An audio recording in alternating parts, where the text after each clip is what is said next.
اس شخص کی خدمت سے تاریخ در خشائے، اس شخص کی خدمت سے تاریخ در خشائے، اس شخص کی ہمت سے ملت میں چراغ آئے۔ صدر وقار، معزز سامعین اور میرے مکتب ساتھیوں، السلام علیکم۔ تعلیم بن انسان چاہے وہ امیر ہو یا غریب، مرد ہو یا عورت، کی بنیادی ضرورت میں سے ایک ہے۔ یہ انسان کا حق ہے جو کوئی بھی اسے نہیں چھین سکتا۔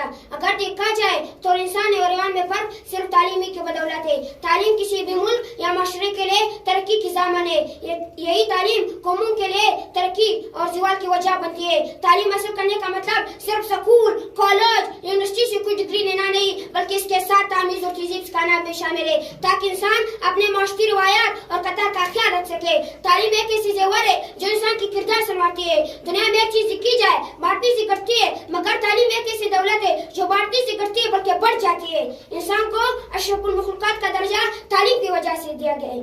ارادے جن کے ہو پختہ نظر جن کی خدا پر ہو، ارادے جن کے ہو پختہ نظر جن کی خدا پر ہو، تلاتم خیز موجو سے ہو گھبراہ نہیں کرتے۔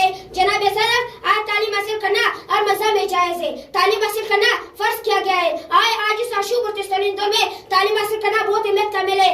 زمانہ جتنا ترقی کر لے، آج کا دور کمپیوٹر کا دور ہے، علمی ترقی کا دور ہے، سائنس و صنعتی ترقی کا دور ہے، مگر اسکولوں میں بنیادی عصری تعلیم، ٹیکنیکل تعلیم، انجینئرنگ، وکالت، ڈاکٹری اور مختلف جدید علوم حاصل کرنا آج کے دور کا لازمی تقاضا ہے۔ جدید علوم تو ضروری ہے مگر اس کے ساتھ دینی تعلیم کی بھی اپنی جگہ اہمیت ہوتی ہے۔ انسان کو انسانیت سے دوستی کے لیے اخلاقی تعلیم بھی بہت ضروری ہے۔ یہی تعلیم کی وجہ سے دنیا میں خدا پرستی، عبادت، خلوص، وفاداری کے جذبات پیدا ہوتے ہیں۔